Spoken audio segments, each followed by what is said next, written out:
We roamed to Branson over the past few days at the Game Day Lodge, and so it was nice to actually sit there and chat mano a mano, not over our Comrex units and over the radio show, with Clay Henry, who we have on most Wednesdays right about this time from Hogs Illustrated. Clay, are you missing the Game Day Lodge today, or are you okay back home? Well, that was a lot of fun. I enjoyed the Everett boys. They were fun. Like grandkids to me. I know. Guys, Clay did give off heavy grandpa vibes to the 7 sons that Jason and Sarah Everett have. And those kids are energetic. They don't play video games, so they spend all their time outside pretty much. And you connected with the youngest one, right, Clay? Yeah, Patton, he and I, he was really close to coming home with me. He's 3-year-old, and it's like I convinced him that I had enough vanilla ice cream to keep him happy, and I said something about schoolwork, and he's like, I'm not old enough for school. And then he started to get nervous at that point, I think he thought I was going to put him through the grind, like they're doing his older brothers. So he got close to Mom after that. Well, I tell you, the bad part about it is I shot some baskets with those guys, I guess you'd call them kids, and my wrist is sore. I didn't remember the basketball as being heavy from my old days, but I guess it's too heavy for me now. Oh, that's too bad. That's too bad. But I do owe you a debt of gratitude. I told the guys yesterday what happened with the jet ski. How I didn't know where to park the thing, and so I ended up hoofing it all the way back, like a mile and a half up and down the hill in flip-flops. Clay was the one who drove me back to the jet ski. It wasn't that far downhill. It didn't seem that far in the truck. Yeah, but when you looked at your odometer, it was probably a mile and a half. It was, but just think about walking up those hills. Man, running. I ran up that thing in flip-flops. Did you really? I did, because I was a little afraid being on a highway that didn't have sidewalks or really all that much of a shoulder. You left your ball cap in the truck. I wondered why it was so sweaty. Oh, all right. My hat's in the truck? No, I brought it back in. I laid it on the table. Okay, very good. Now, they mentioned this morning that, Phil, you lost a hat, like your Mississippi Braves hat is sitting somewhere in Table Rock Lake? Yeah, it's down at the bottom of the lake somewhere. That's all right. I'm happy to contribute to some fish food somehow, I guess. I don't know. There are a lot of ball caps and a lot of sunglasses at the bottom of that lake. Yeah. I'd be curious, that'd be almost be fun to get like your scuba diver's license or something like that and just go down there to see what all you, like between what you just said, phones and wallets and God knows only what else you can find. Every once in a while we'll get in a drought year and the lakes will, really drop and you can walk along the shoreline and see stuff, and it's amazing. Okay. Rods and reels, everything. Yeah. I'd much rather stay on top of the water than underneath it in that case. Clay, did you see the new Razorback basketball player, 5'7" shooting guard or point guard? Looks like a combo guy out of Miami. He can do a lot of things. Yep, and he's got apparently all the intangibles come with him. Leadership, all that kind of good stuff. Yep. Arkansas is a destination for transfers now, isn't it? Oh, I think so. Yeah, I mean, it's if you have a proven track record like Eric Musselman does, when he reaches out in that portal, that transfer portal, they reach back, and it's I don't think it's going to come to an end anytime soon. And he'll keep adding good high school players like he's doing, but you fill in the cracks, fill in and this guy can really play. I mean, I've watched him and not never envisioned him as a future Razorback, but boy, can he play. Well, and that's what it seems like with DC Tony too. I mean, these are two guys who really can score at a high level, and it's not to say that Jalen Tate couldn't, or that Justin Smith couldn't, but you didn't necessarily see them scoring at that high of a level before they got to Arkansas. They came as more advertised as other things, but I think that's the draw that Musselman has, is that you can look and see, well, those guys came and they were able to be plugged in and do things in that system. Maybe we can too. So that's definitely the drawing, card for this staff now, as they kind of sort through the portal. Pretty cool when you see the coaches ranked men's basketball 6th in the final poll. We were, your Elite 8, does that necessarily mean you get, you're in the final 8 as far as the rankings are concerned? So number 6 made sense to me. I'd agree with that. You could even argue a couple of more spots, but I mean, that's pretty good. Yeah, it's been a long time since that's been the, there were some flashes in the Mike Anderson time where they got ranked, but it wasn't like this. So kudos to Eric Musselman and his staff and his team. Clay Henry, the publisher of Hogs Illustrated, joining us here on Halftime. Clay, we posed this question heading into the break. Does this team, in your mind, as it stands now, when you talk about Chris Like, DC Tony that's coming in, and the returners, what does Muss need to get next? Do you need to get a guy that's a leader like a Justin Smith, or a big, or a point guard? What do you think Muss needs next to really complete this team heading into the 2021 season? You just keep adding. You can keep adding similar parts. You just can't have enough players. I mean, it's you go back to the national championship team, and you can point to the '94 Arkansas team or the Baylor team that won this year, and the 3-point shot is just such a big deal. So every time you add another 3-point shooter, it's kind of like more enriched uranium. I mean, it's just pure gold. I'm trying to think of as many references I can to think what 3-point shooting is worth to college basketball now. But you saw it Monday night. Yeah. Kind of curious to really see how this thing all turns out, and I'm anxious to see who he adds next, because it's been pretty even here on the text line, guys. With, do you want to get a 3-point shooter, like you said, a point guard? Text out of the 501 says he thinks Likes and KK would suffice a point guard, and I'll ask you that, because I've been under the impression that this team needs a true point guard to really make this thing work, because I feel like they've got enough bigs inside right now, or at least starting bigs, between Kamani Johnson, Jalen Williams, whatever you can get out of Connor Vanover. I feel like if you had a true point guard on this team, Clay, that it would really take this team to the next level. And I guess I'll ask you, is KK Robinson, could that be him? Could that be the guy? I think so. Yeah, I think you can. But I've seen so many great teams be successful without having the stereotypical point guard. And, I saw a lot of Nolan's teams that, well, who's the point guard? Well, like at Tulsa, it was Paul Pressey, and they called him a point forward.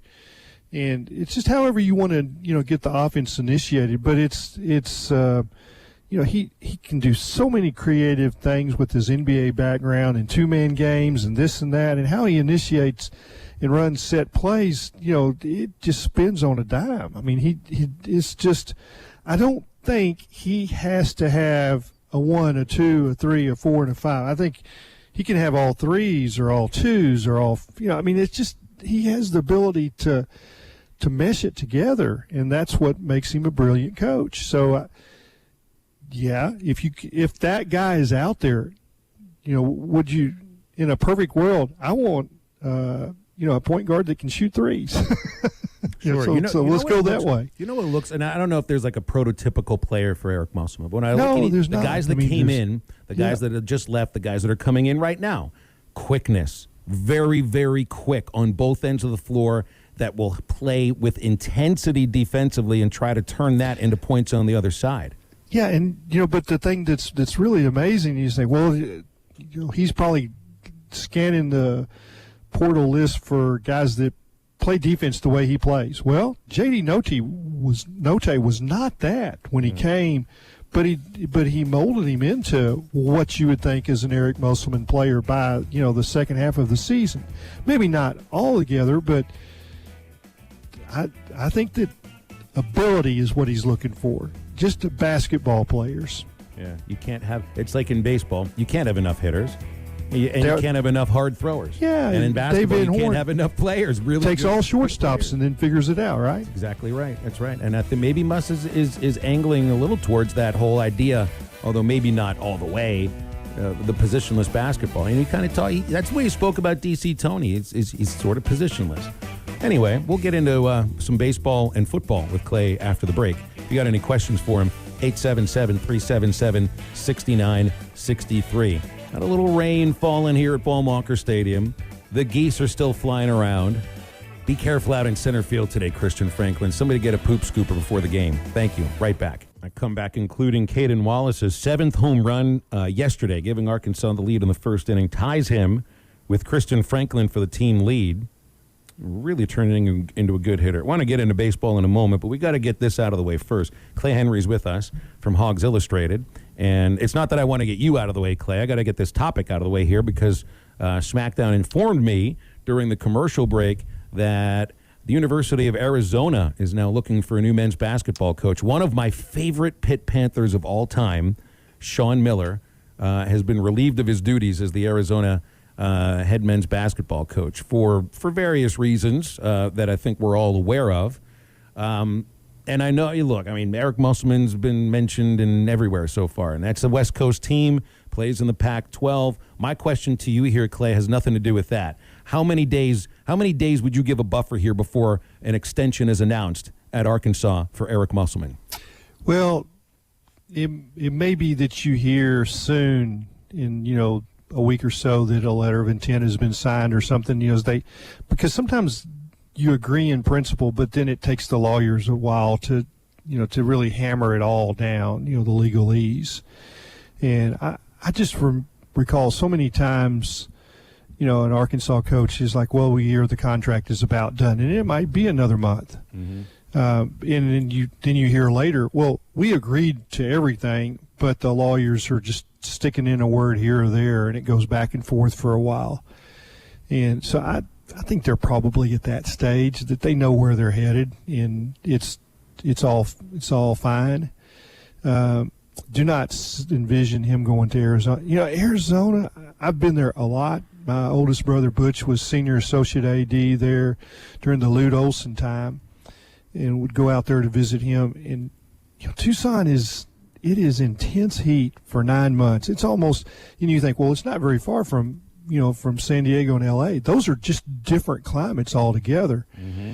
And I would not want to spend my life in Tucson. I just, it's a good place to visit, but I want out of there, and I don't want to stay there for, it's like hell has descended on you. The exactly. heat. I have never bought the idea that the dry heat matters very much, because I've been told by a good friend who has studied theology that he pictured hell being exactly the same thing. Yeah, I would visit Butch in his house. They had no green grass. It was completely natural. And the cactus are in the front yard and the backyard, and the javelinas are coming up munching on the cactus. I was like, is this the way you live? And he goes, yeah, isn't it great? Yeah. Well, I kind of like having some green grass in the yard. I mean, and Les Miles, I know, would never make it there.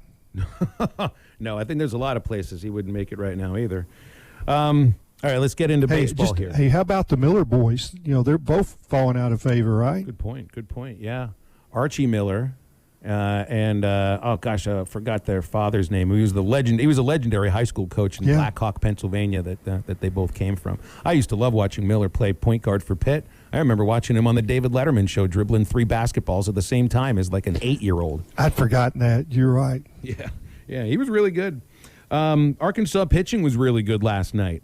There's so much talk, Clay, about how the team comes from behind, and a lot of that is focused in on the hitters, because you got to score runs to come from behind, but you got to stop teams from scoring in order to do the same. I was just happy to watch him play with the lead from the first inning and grow it for almost the entire game.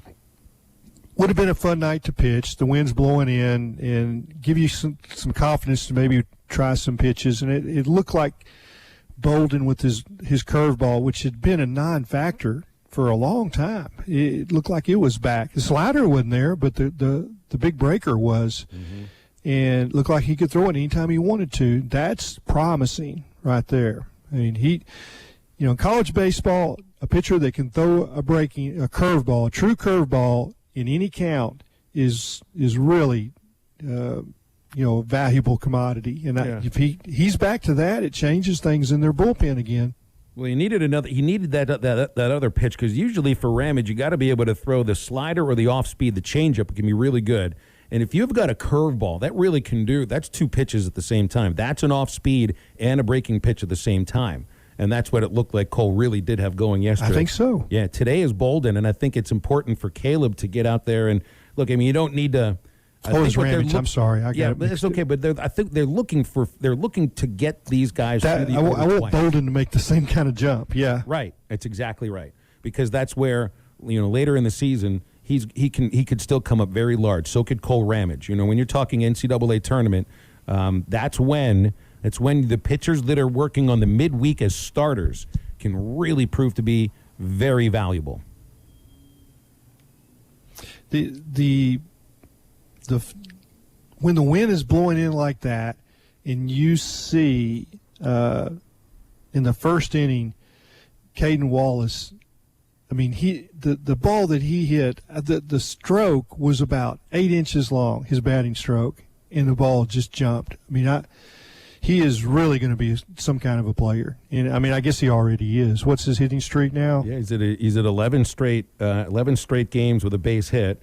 And that gives him, let's see, that's 19 hits during the hitting streak. Yeah, and 6 of them are SEC games. Yeah. Well, and a lot of them are singles, too. He's hit 3 homers during the streak, no doubles. And I don't mean that in a negative way at all, because he's cut his strikeouts down.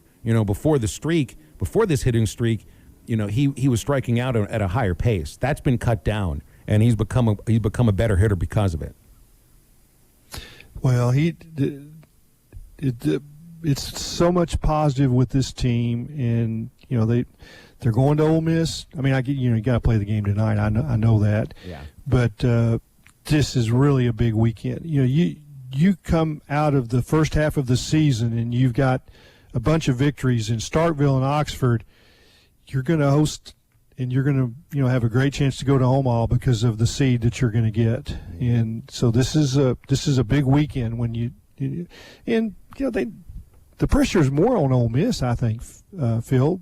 But if Arkansas goes there and does well, it sets them up for a great finish, I think. Yeah, you're right. Clay Henry, we got a couple more minutes here with Clay Henry, the publisher of Hogs Illustrated, here on Halftime. Clay, want to expand just what you just mentioned right there with this baseball team heading into Ole Miss. And if you could go in there, obviously you want to win the series and go 2 of 3. But if you could go in there and sweep Ole Miss, how would that really start to push this season forward as you go into the back half of SEC play? We're getting greedy here, Clay. We just swept in Starkville for the second time ever. Now we're talking about a sweep. I know. Place it's really tough to win. You can go on the road and be swept. In Oxford is Arkansas. Ole Miss is the team that Arkansas has struggled with the most in the regular season the last few years. And you can talk about Vanderbilt or LSU or whatever, but Ole Miss has been their nemesis. So I wouldn't go there talking about a sweep, and they're probably not. They're probably talking about pitch by pitch, right, Phil? Mm-hmm. I think they are. I think they definitely are. That's their biggest rival in baseball. I don't think they would never take anybody lightly in the SEC. There's no doubt about that. In this division, you view everybody as a rival, but I view Ole Miss right now probably as more of a rival to Arkansas baseball than even LSU right now. No question. Yeah, and it's. Both teams like to play each other, and it is the competitive juices will flow.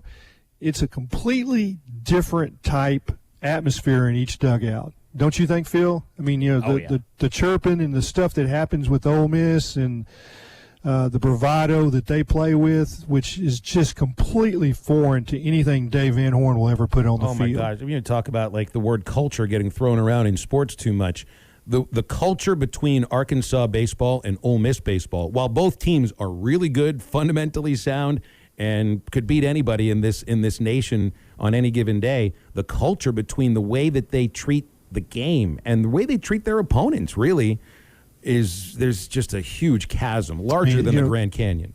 Where the whole team comes out and stands outside the dugout and celebrates a home run for about 8 minutes until the referees tell them the umpires tell them to get back in the dugout. I mean, that will not happen at Arkansas. Well, you don't see anybody ever come out of the dugout to celebrate a run. They come to the top step, and that's it. That's it. That is it. Clay, before we let you go, we got this question in here from Brandon in Paris. We got about 2 minutes here left here in this segment. He wants to know, although it's early, should we be concerned that it seems that KJ hasn't either completely won the starting quarterback job, or there seems to be a little doubt when people talk about him? What says you about the status of KJ Jefferson being the starting quarterback? I mean, I don't know what else Sam can say other than, he's going to be the starter for next year. I guess he could say that, but he said he's our starter. Okay. I mean, he said it, I think it was 1 week into spring where he said he's our starter. He's our guy. He's the guy that leads the team. I believe, I think I've read, I don't know that I've heard him say this, that, this is his team. And I think when he practices I've seen both of the scrimmages from the very first play all the way to the end, and he has looked just fine. The other quarterbacks need to step it up, and I think that as much as they're going to run the ball with the quarterback, the likelihood of him going the whole season without missing a game here or there is probably slim. So that's where they really need to figure out whether Hornsby or Coley, or one of the other two, is capable of starting an SEC game and winning, because that's where they'll be at some point this year, I think. Clay, appreciate you, man. Again, it was really great to hang with you in person at the Game Day Lodge. Hopefully we can do that again, maybe when baseball season's done. Enjoyed it. Thank y'all. You got it, Clay Henry. Great to be included. You got it. He'll be back with us on Wednesday, as usual. And we've got the second hour of halftime. Meat hooks. You didn't even have to remind me this time, SmackDown. Oh, we still got 4 minutes till it hits. Warm those suckers up. Halftime's back after this.